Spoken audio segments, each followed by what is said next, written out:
Bismillahirrahmanirrahim. Assalamualaikum warahmatullahi wabarakatuh. Waalaikumsalam warahmatullahi wabarakatuh. Alhamdulillahirabbil alamin. Ya na'budu wa ya nasta'in. Asyhadu an la ilaha illallah wa asyhadu anna Muhammadar Rasulullah. Allahumma shalli wa sallim wa barik ala Rasulillah Sayyidina wa maulana Muhammadin wa ala alihi wa sahbihi ajma'in. Allahumma anfa'na bima 'allamtana wa 'allimna ma yanfa'una bi rahmatika ya arhamar rahimin. Alhamdulillah, jamaah Surabaya Jannah dan warga komplek dinasti Indah yang kami muliakan dan senantiasa dirahmati Allah. Alhamdulillah, kita senantiasa bersyukur, berterima kasih kepada Allah atas segala nikmat yang Allah berikan kepada kita. Kita berikan kesehatan, kekuatan, termasuk kesempatan kita sudah sempat melaksanakan sholat maghrib, sholat subuh secara berjamaah. Alhamdulillah, hari ini tanggal 1 Rajab, ya, karena kemarin itu tanggal 29 Jumadil Akhir. Jadi sepertinya tidak sampai 30, maka hari ini dihitung 1 Rajab. 1 bulan ke depan sudah masuk Sya'ban. Setelah Sya'ban itu masuk Ramadan. Jadi artinya dalam perhitungan Qamariyah ini 2 bulan lagi kita akan memasuki bulan suci Ramadan. Mudah-mudahan Allah Subhanahu wa Ta'ala senantiasa memberikan kesehatan, kekuatan, umur panjang, terutama hidayah dan taufiknya. Kita sampai pada bulan Ramadan sebagai bulan yang sangat mulia dan kita dambakan untuk menambah budi-budi amal kebaikan. Amin ya rabbal alamin. Alhamdulillah, tema kita pembahasan hari ini dalam kitab Hadaikul Haqaiq ini ada satu tema yang berjudul tentang as-safar. Ya, as-safar itu artinya ar-rihlah, perjalanan. Hampir semua kitab-kitab tasawuf selalu ada tema pembahasan as-safar. Ya, karena safar artinya perjalanan. Karena dalam sejarah kehidupan para ulama, safar itu bagian dari proses keagamaan. Ya, walaupun sebagian ulama yang memang sejak lahir sampai wafatnya tidak pernah meninggalkan tempat di mana dia tinggal. Artinya tidak pernah mengadakan perjalanan jauh. Ada ulama sebagiannya justru banyak melakukan safar, ya, perjalanan. Bahkan dalam beberapa kitab tasawuf ada satu ulama yang selama hidupnya itu hampir lebih 30 tahun kerjanya itu hanya safar, perjalanan.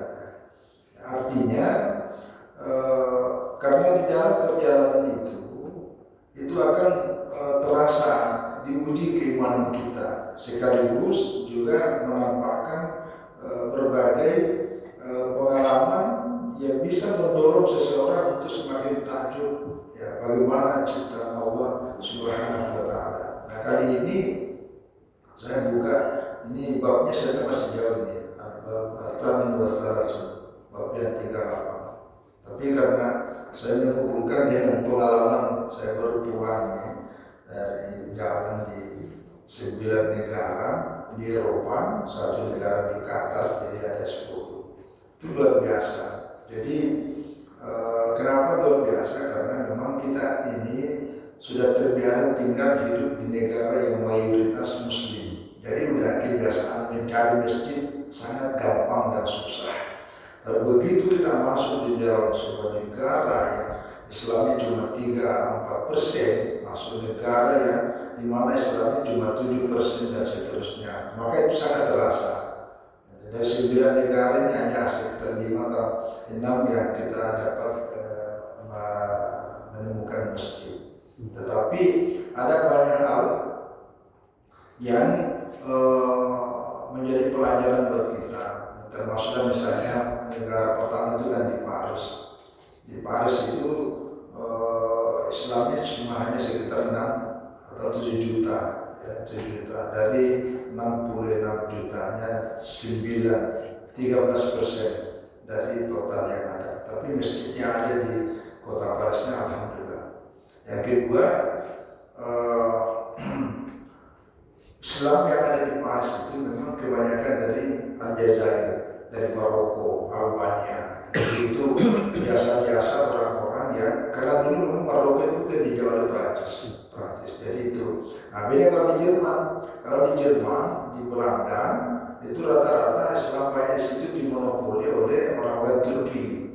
Nah, jadi orang-orang yang dari luar inilah yang punya banyak orang, sehingga dakwah, pendidikan, dan kemanusiaan, amalan-amalan sosial dan seterusnya itu banyak berkembang itu dari luar. Ya, artinya dari orang-orang Turki, termasuk di Italia dan seterusnya. Nah, jadi pengalaman seperti itu termasuklah misalnya saya juga baru sadar bahwa ternyata di Eropa itu orang kalau berpuasa itu cuma 8 jam. Jadi kalau kita di Paris itu sholat subuhnya itu lewat jam 7. Jam kita ini masih jam Indonesia. Waduh, kalau di sini kan kita beda 6 jam ya. Beda 6 jam. Kalau di sini jam 6 pagi seperti jam 5 hari ini ya, misalnya itu mundur ke belakang. Itu baru sekitar jam 11 malam. 11 malam. Jadi jam 7 pagi lewat baru masuk subuh. Tapi kalau maghrib itu nggak sampai jam 6, hanya sekitar jam 4 lewat jam 5. Jadi siangnya itu hanya sekitar 8 jam lewat, sementara malamnya itu 15 jam. Nah, kalau kita di Indonesia kan 12 jam, siang 12 malam, dan itu sudah terbiasa. Jadi kalau orang puasa itu cepat bukan, yang lama tidurnya. Cuma ya lama tidur ya wajar juga, karena memang di sana musimnya, apalagi musim dingin, ya hanya sekitar 7-8 derajat di bawah 10. Paling itu adalah di Swiss itu 1 derajat. Nah mungkin sekarang ini hari Desember udah masuk minus derajat. Jadi kalau malam wajar karena dingin. Maka orang-orang Eropa kalau datang ke Indonesia itu kepanasan, merasa buka baju. Kita kadang-kadang ikut-ikutan juga, buka baju pergi jemur, kita nyambung, gitu. Nah, kalau mereka kelihatan bisa buka baju pergi cari pantai, cari sinar matahari, itu banyak karena saya tak pernah kelihatan matahari dari bangun pagi sampai tidur tak pernah lihat matahari, karena yang itu dingin aja terus. Begitu masuk pergi ke Indonesia, akhirnya pergi cari pantai ada matahari terkena matahari itu terbit sampai buka dia situ. Karena sana tidak ada. Nah, kita ikut-ikutan buka baju juga padahal. Nah, begitu juga pengalaman kalau kita bicara Indonesia itu kan luar biasa besar. Di pengalaman kita sholat subuh di satu negara, baru sholat subuh di kalau kita kan berangkat dari Prancis. Jadi salat subuhnya di satu negara. Saya kemarin itu pengalaman salat subuh di Jerman, kemudian tinggalkan menuju Luxembourg, nanti salat duhur asarnya itu di Belanda, kemudian sampai salat salat Isya dan salat maghrib dan Isya itu sampai di Swiss. Jadi kita sholat di sholat itu waktu di 3-4 negara. Perjalanan menempuh waktu sekitar 8-9 jam, itu 4 negara kita lewati. Kalau kita ini di Kapuasulu 16 jam, masih 1 provinsi. Artinya dari memang membandingkan Indonesia dengan negara yang Eropa 10 negara itu 1 daratan, itu kayak Pulau Jawa kira-kira habis kita. Tapi di Indonesia, di Papua aja luar biasa. Begitu juga dengan jadi itu pengalaman-pengalaman membuat kita Nah di dalam Al-Quran As-Sabab ini disebutkan di ilahi Quraisy ilahi rihlat asy-syita'i was-shaif. Jadi memang kebiasaan orang-orang Quraisy itu adalah rihlat asy-syita. Ya rihlah ini sama dengan as-safar sama dengan pergi mengadakan perjalanan ya, rehlat.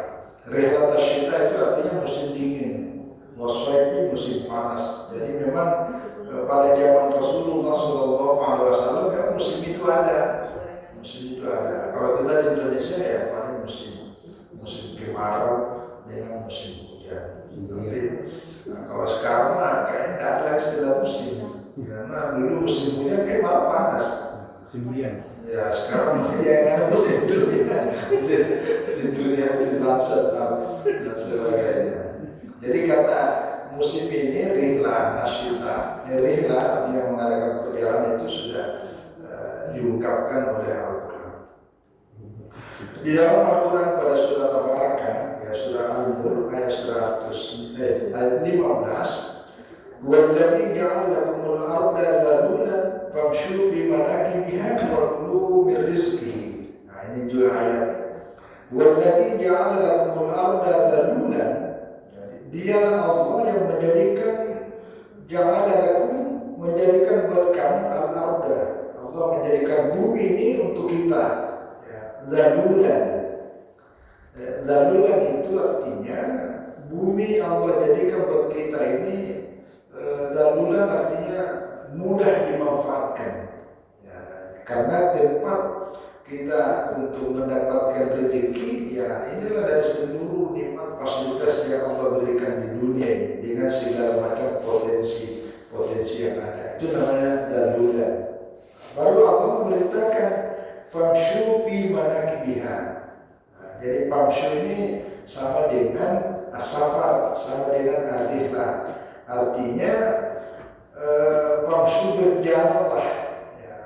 berjalanlah, telusurilah, jelajahilah bi manakibiha, seluruh penjuru bumi itu. Nah inilah ayat yang dijadikan dasar oleh sebagian para ulama untuk selalu berjalan ke berbagai penjuru, ya karena dalam perjalanan dari berbagai penjuru muka bumi ini wakulu rezeki dan makanlah rezeki, ya artinya dengan sebab perjalanan yang jauh itulah rupanya rezekinya ada di situ, ya jadi memang apalagi kalau baca sejarah kehidupan para ulama, hampir tidak kita temukan ulama-ulama yang betul-betul jadi ulama besar itu, kecuali ulama itu pernah mengadakan safar dalam mencari, khususnya dalam hal mencari ilmu.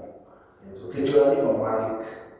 Imam Malik itu memang tinggal di Madinah dan hampir dikatakan tidak pernah keluar dari Madinah. Tapi seluruh ulama yang lain itu rata-rata dari satu negeri ke negeri yang lain.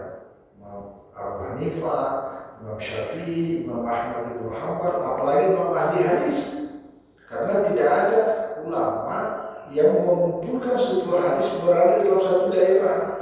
Jadi dulu ketika Rasulullah SAW masih hidup, itu mereka berkumpulnya di Madinah. Tapi begitu Rasulullah wafat, oleh para sahabat diberi amanah untuk segera berpencar menyebarkan dakwah Islam. Apalagi setelah negara yang ditaklukkan, ya dikuasai oleh Islam, banyak orang yang tadinya mualaf masuk dalam Islam.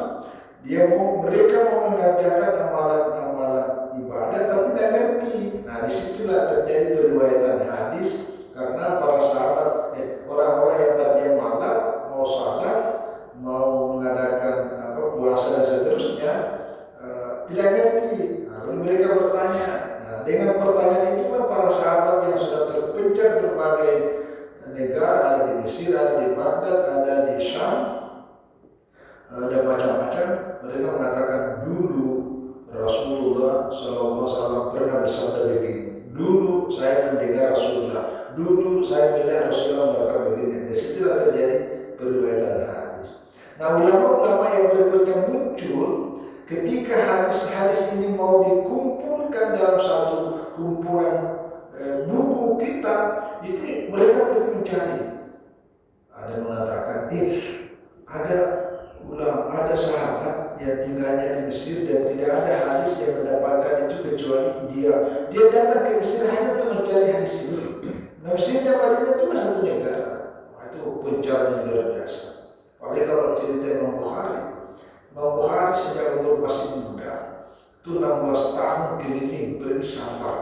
Ya, tapi dengan menemui sekitar lebih 1000 guru, 1080 guru beliau temui dan menghasilkan 600.000 hadis yang bisa dapatkan dalam perjalanan selama 16 tahun itu. Ya, tapi nanti pada akhirnya kembali juga ke tempatnya Bukhara. Nah, jadi Bukhara itu ya daerah Yusuf ya, sekarang namanya Uzbekistan.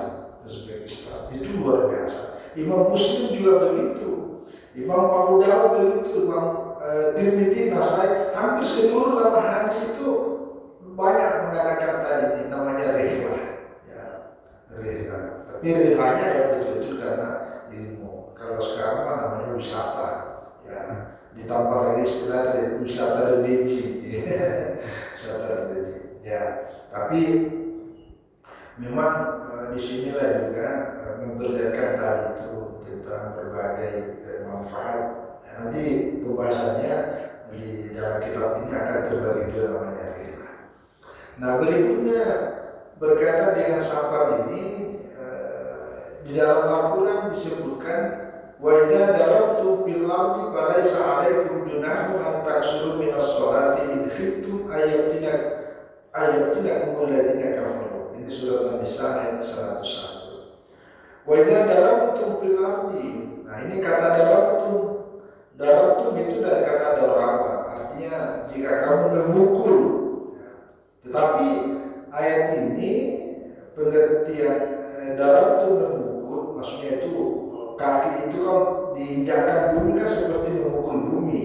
Ya, maksudnya ini apabila kamu mengadakan perjalanan jauh, ya fil ardi di bumi ini, falaisa 'alaikum junahun an taksuru minas sholati, maka tidak ada dosa bagi kamu untuk mengkasar dari beberapa sholat.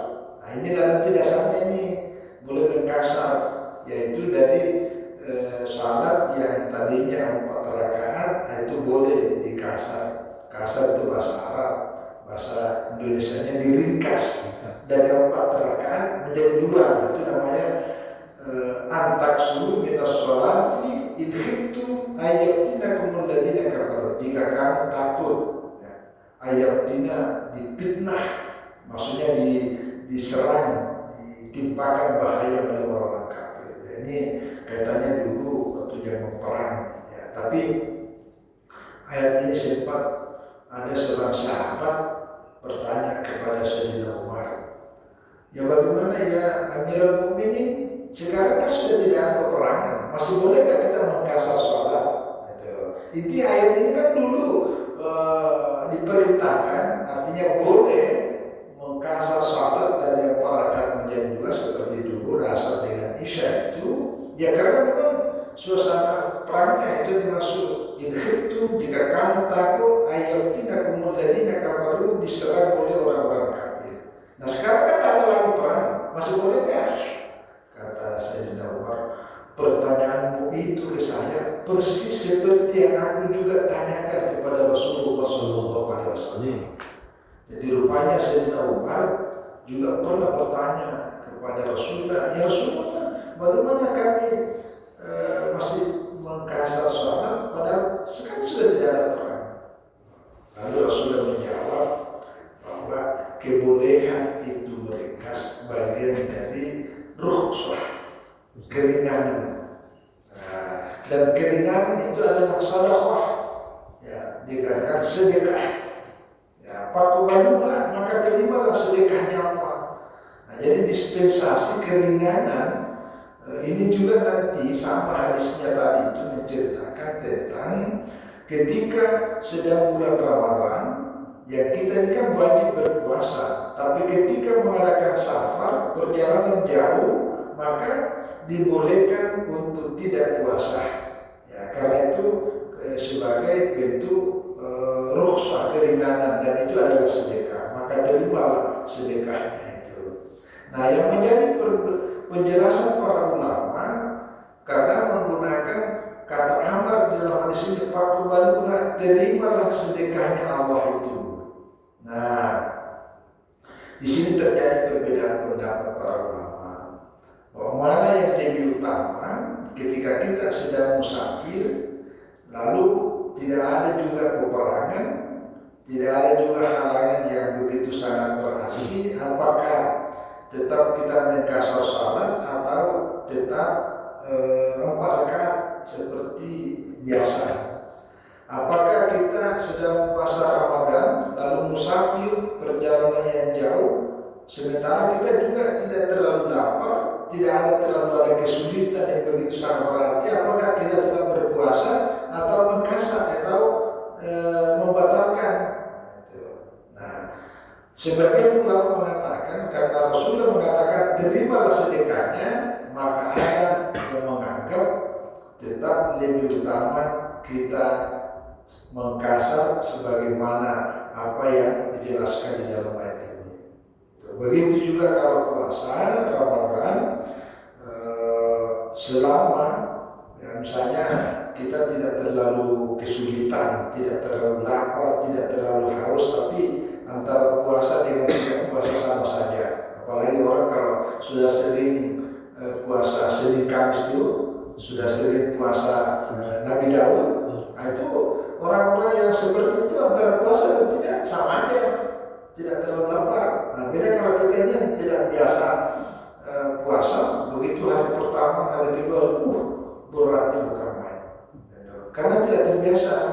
Nah, orang seperti ini, sebagai ulama berdasarkan hadis tadi itu bahwa itu tetap diutamakan adalah berbuka, tidak berpuasa, karena dianggap menerima sedekahnya Allah tetap lebih utama. Tapi sebagai ulama, kalau tadi ini dalam mazhab Imam Ahmad bin Hanbal, tapi kalau dalam mazhab Syafi'i ya tetap menyempurnakan selama tidak ada halangan juga boleh, termasuk dalam mazhab Malik. Artinya begini, pilihannya itu kembali kepada situasi kebatinan orang yang bersangkutan, gitu ya. Ya, jadi kalau memang merasa nyaman dengan mengkasar ya silakan, tapi jangan menyalahkan orang yang tidak mengkasar, gitu. Nah, ketika kita sedang puasa kan, lalu mengadakan perjalanan jauh, bagi orang yang mau berbuka, ya tidak usah dihalangi, tidak usah ditipu. Yang penting dia wajib mengganti puasa yang dia tinggalkan di bulan Ramadan apabila dia sudah tidak ada halangan. Gitu. Jadi kembali kepada bersangkutan. Jadi kesimpulannya begini, kalau bulan puasa nanti, kalau kita mengadakan perjalanan jauh dan mengganti puasa itu justru susah, karena di tempat di mana kita kerja tidak ada orang puasa, menjadi berat buat kita. Nah, dalam kondisi seperti itu tidak usah berbuka, lebih puasa saja, karena menggantinya susah. Ya, tapi kalau menggantinya juga sama aja, artinya tidak ada masalah, nah itu boleh, ya, boleh tidak berpuasa. Jadi intinya kembali kepada yang bersangkutan. Nah itulah kira-kira. Jadi konsekuensi hukum dari perjalanan jauh yang kita lakukan itu Al-Quran sudah memberikan sebuah mitigasi dengan cara bahwa kalau kita mengadakan perjalanan jauh dan susah melaksanakan sholat, maka sudah ada paketnya itu, salah satunya adalah dia mengkasar karena tingkat kesulitan. Nah, termasuk menjamaah. Ya, cuma jamaah ini yang menjamaah itu artinya menggabung dua waktu salat dilaksanakan dalam satu waktu. Nah, ini tidak ada ayatnya di Al-Quran, tetapi dijelaskan di dalam hadis-hadis Rasulullah SAW. Baik hadis dalam bentuk ucapan, terutama yang paling banyak adalah praktek-praktek Nabi ketika meninggalkan Madinah, pergi mengadakan perjalanan jauh karena dalam rangka peperangan dan seterusnya sampai berpuluh-puluh hari. Dalam perjalanan itu, ya itu beliau menggabung dua waktu salat dilaksanakan dalam satu waktu. Nah, tapi secara khusus adalah ketika Nabi berada di Arafah, waktu prosesi pelaksanaan ibadah haji, itu waktu sholat zuhur dan asar itu digabung. Nah itulah yang kita laksanakan sekarang jemaah haji. Nanti kalau ke Musdalifah, nah itu di situ Nabi berangkat dari Arafah pada waktu asar sampai di Musdalifah itu menggabung antara sholat maghrib dengan isya. Gitu. Ya inilah yang terjadi sekarang. Ya, selain itu di beberapa tempat yang seperti tadi saya sebutkan dalam kondisi peperangan seperti perang Tabuk, itu Nabi menjamak menggabung. Nah praktek-praktek inilah yang kemudian menjadi dasar dan dalil dijadikan oleh para ulama bahwa di dalam perjalanan jauh itulah itu Allah memberikan sebuah keringanan. Itu tidak bisa kita bayangkan. Seandainya tidak ada keringanan seperti itu, mana melaksanakan sholat di setiap waktu di daerah yang tidak ada air, di daerah yang tidak ada tempat sholat dan sebagainya. Tapi kalau tempat sholat tidak menjadi sholat, karena kalaupun tidak ada masjid, di mana saja kita hamparkan sajadah itu sudah aman. Maka perjalanan kita seperti kemarin itu sudah dianjurkan kemana-mana kita bawa tempat itu sajadah. Jadi ada sajadah kayak kertas itu. Jadi sajadah yang kemarin saya buat di Kendal itu dibagi-bagi itu. Jadi sajadah bisa dikantongi begini nih. Jadi waktu kita di Swiss itu ada namanya naik pegunungan Alpen itu ada 3.000 meter luar biasa itu tidak salah di ketinggian berapa itu tinggal hamparkan aja itu. Jadi negara wisatawan dan negara yang dimana muslimnya itu mungkin tidak pernah lihat orang salat. Lain ngapain ini? Ini bukan tempat salat kok ada turun begini dan lagi begini ya itu orang biasa. Tapi itu bagian dari dakwah bahwa orang dalam kesulitan dalam seperti apapun bahwa seluruh bumi yang Allah hamparkan ini adalah suci dan itu adalah masjid. Jadi semua bumi ini adalah masjid dan semua tanahnya itu adalah suci selama tidak ada najis di situ. Nah itu bagian dari kenikmatan yang Allah berikan kepada kita bahwa ada solusinya, ada solusi yang Allah. Nah, inilah tadi ayat-ayat dan hadis Rasulullah SAW yang berkaitan dengan safar. Nah tetapi di dalam ilmu tasawuf yang saya tanya di dalam kitab ini as-safar nawani. Yang namanya safar perjalanan al-ihlah itu ada 2 macam. Ya, pertama safar bil badani, yaitu mengadakan perjalanan secara badan, secara fisik. Wa huwa intiqalu min bukan ila bukatin wa huwa kasirul wujud. Ya, secara fisik perjalanan itu adalah meninggalkan suatu daerah, ya daerah ini untuk menuju ke daerah lainnya. Katakanlah antar daerah, antar wilayah, antar negara dan seterusnya itu adalah perjalanan fisik. Nah inilah yang banyak. Wahwa kasir wujud inilah yang banyak telah dilaksanakan. Yang kedua namanya safar bil qalbi, yaitu safar rohani, yaitu safar spiritual. Nah inilah dibahas ini dalam kajian-kajian tasawuf. Wa huwa intiqal min sifatin ila sifatin wa dzalika qalilul wujud. Jadi ada namanya perjalanan rohani, perjalanan spiritual, perjalanan kalbu, perjalanan hati adalah wa huwa intiqal min sifatin ila sifatin, yaitu berpindahnya ya. Kalau tadi itu kan berpindah fisik kita ini meninggalkan satu daerah menuju ke daerah lain. Tapi yang dimaksud di sini adalah berpindahnya suatu sifat, karakter yang tidak baik, sesuatu sifat yang satu baru pindah ke sifat-sifat lainnya. Jadi pengalaman spiritual itu adalah memindahkan suatu kebiasaan yang tidak baik untuk menuju kepada kebiasaan-kebiasaan yang bisa menambah menjadi lebih baik, terutama selalu di bawah naungan ingat kepada Allah Subhanahu wa Ta'ala. Itu yang dimaksud. Jadi nanti dalam perjalanan ini ada dalam pembahasan seperti inilah biasa terutama di kajian tasawuf itu bahwa perjalanan dua-duanya ya, secara fisik, tapi tidak semata-mata hanya fisiknya, tapi di situ memberikan inspirasi sehingga untuk semakin sadar bahwa betapa maha kuasanya Allah. Yang kedua, ingatannya kepada Allah itu tidak pernah terputus sehingga selalu ada nilai tambah. Ini namanya perjalanan spiritual. Inilah yang banyak dilakukan oleh para ulama terdahulu yang dari satu daerah ke daerah lain, di samping pergi menemui para guru untuk mendapatkan sanad keilmuan. Ya, karena dulu ada sebuah kebiasaan para ulama, semakin banyak ulama yang kita temui untuk mendapatkan sebuah informasi keilmuan, terutama dalam keilmuan agama, itu akan semakin banyak berkahnya. Nah, itu tradisi dan yang selalu disampaikan oleh guru kita. Maka jangan pernah merasa kalau kita belajar hanya cukup dengan satu guru, jangan. Karena orang yang biasa merasa cukup dengan satu guru itu sulit menerima perbedaan dari guru-guru tempat dia belajar yang lain. Dan orang seperti ini kadang-kadang cenderung mudah menggampangkan untuk menyalahkan orang.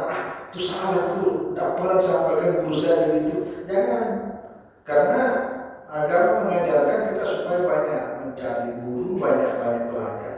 Karena setiap guru yang kita dapatkan itu ada satu aliran, ya, ada satu aliran keberkahan. Nah, inilah yang disebutkan di sini. Para ulama itu pergi dan makin banyak. Seperti tadi saya ceritakan, Imam Bukhari itu lebih 1000 gurunya. Kenapa dia tahu? Karena dia tulis. Karena dia tulis itu, maka sanad keilmuan Imam Bukhari itu tidak pernah terputus.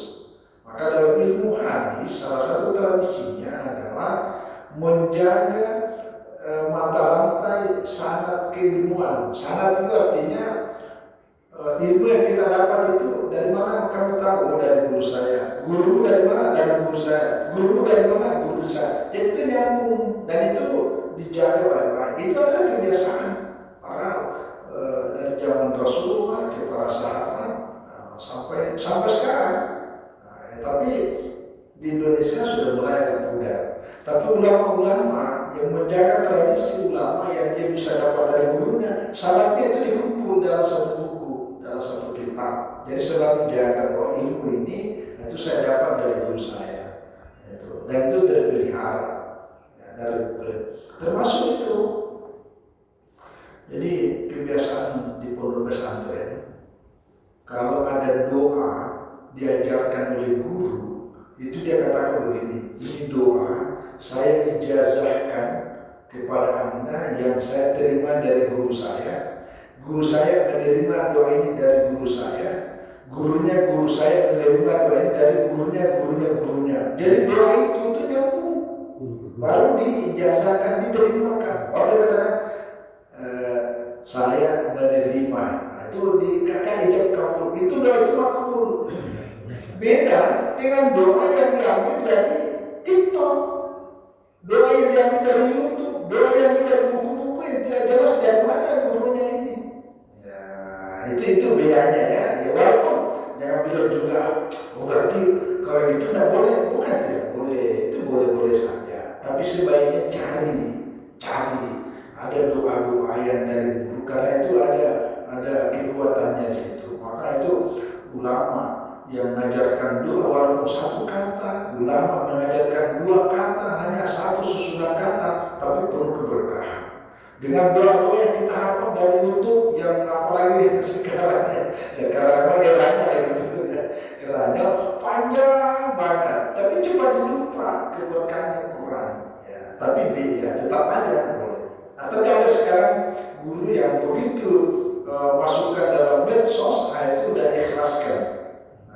Yang kedua cara ini, kalau ada doa yang kamu dapat dari satu buku atau dari manapun, jangan lupa bacakan doa dan Al-Fatihah kepada orang yang menyusun buku itu.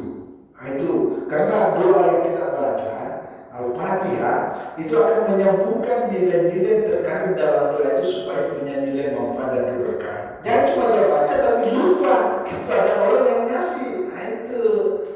Jadi itu caranya itu. bisa kita bacakan Fatihah kepada orang yang bersangkutan. Itu kira-kira ini kebiasaan para ulama. Maka ulama-ulama dulu itu keberkahannya luar biasa.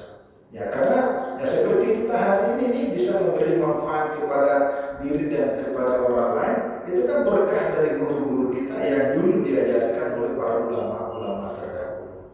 Saya kira ini yang bisa kita share berbagi. Sekali lagi hari ini adalah satu Rajab. Keutamaan bulan Rajab ini sudah sangat masyhur ya, dan itu dijelaskan di Al-Quran.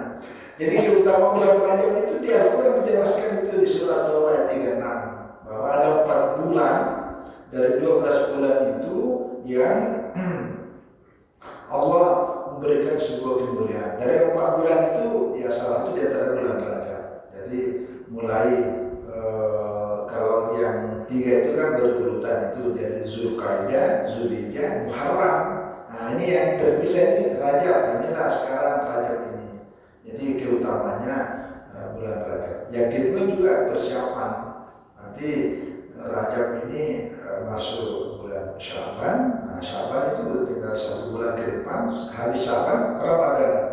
Ya, jadi sekali lagi bagian dari upaya memasuki bulan Ramadan itu 1-2 bulan ini adalah kesempatan momentum buat kita untuk selalu ya mempersiapkan diri lahir dan batin.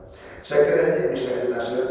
Mudah-mudahan Allah Subhanahu wa Ta'ala senantiasa menata hati, pikiran dan jiwa kita untuk senantiasa menambah-nambah pendiaman. Mohon maaf atas semua kekurangan. Wallahu a'lam bishawab. Wassalamualaikum warahmatullahi wabarakatuh.